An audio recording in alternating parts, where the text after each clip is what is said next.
आज हम पढ़ेंगे हवाई युद्ध के नियम, लॉज ऑफ एयर वॉरफेयर। अगर आपने हमारे चैनल को सब्सक्राइब नहीं किया है तो प्लीज़ सब्सक्राइब कर दें, लाइक शेयर कमेंट करें। आज हम इंटरनेशनल लॉ का एक टॉपिक चैप्टर पढ़ेंगे, हवाई युद्ध के नियम। युद्ध के नियम 3 प्रकार के होते हैं: laws of air warfare, laws of maritime warfare, laws of land warfare.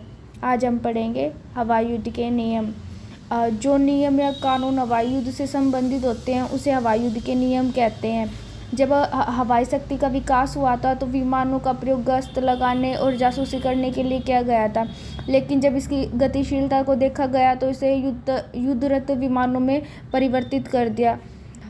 तब इसकी कुछ सीमाएं तय करने का फैसला किया गया था, तब इसके कुछ नियम बनाए गए थे। ब्रुसेल्स सम्मेलन।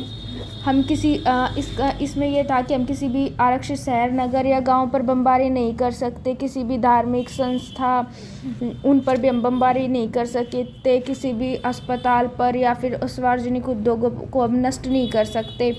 हैंग प्रतिज्ञा। इसमें यह कहा गया था किसी को डराने धमकाने के उद्देश्य से या फिर किसी से धन वसूली के लिए हम किसी पर भी बमबारी नहीं कर सकते।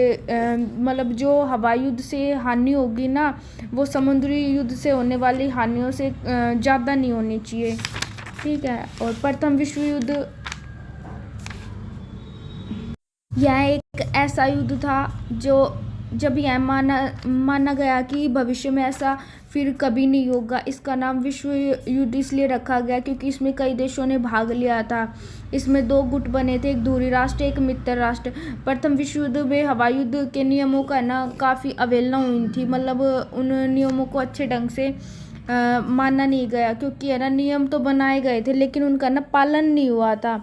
और जो 1965 और 71 में भारत पाक युद्ध हुआ था ना, उसमें जो पाकिस्तान की सेना द्वारा हवाई युद्ध के नियमों का बिल्कुल भी पालन नहीं किया गया था, ठीक है। वाशिंगटन सम्मेलन। अमेरिका, ब्रिटेन, फ्रांस इत्यादि देशों ने इसमें भाग लिया था। इसमें यह कहा गया था कि हम शत्रु के आरक्षित क्षेत्र, शहरों पर बमबारी नहीं करेंगे। उन्हें डराने या धमकाने या धन वसूली के उद्देश्य से भी हम उन पर बमबारी नहीं करेंगे।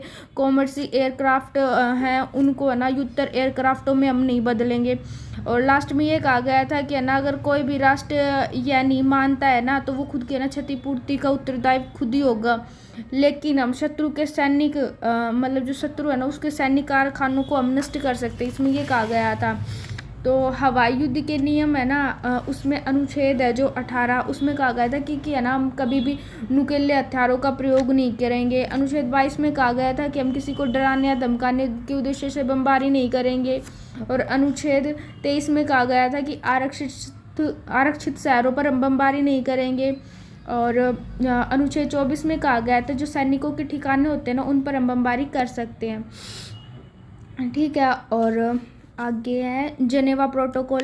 इसमें यह कहा गया था कि हम रासायनिक और जैविक जो हथियार होते हैं उनका प्रयोग युद्ध में नहीं करेंगे। हवाई युद्ध में इनका प्रयोग बिल्कुल भी नहीं करेंगे।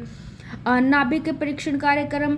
ऑस्ट्रेलिया और न्यूजीलैंड ने अंतर्राष्ट्रीय न्यायालय में एक मामला लेकर गए थे जो फ्रांस था, क्योंकि फ्रांस आणविक परीक्षण करने की तैयारी में जुटा हुआ था, जिससे ऑस्ट्रेलिया और न्यूजीलैंड का कहना था कि अगर ये ऐसा कर रहा है तो सारे देश एक तो भयभीत हो जाएंगे और सभी देशों में शक्तिशाली बनने की शक्तिशाली बनने और ऐसे हथियारों को हासिल करने के लिए होड़ मच जाएगी। तो इसे रोक दिया जाए। तो अंतर्राष्ट्रीय न्यायालय ने न्यूजीलैंड और ऑस्ट्रेलिया के पक्ष में फैसला तो ले लिया था, लेकिन फ्रांस ने इस फैसले को नहीं माना था। तो ये था हमारा टॉपिक, हवाई युद्ध के नियम। आई होप आपको अच्छा लगा हो।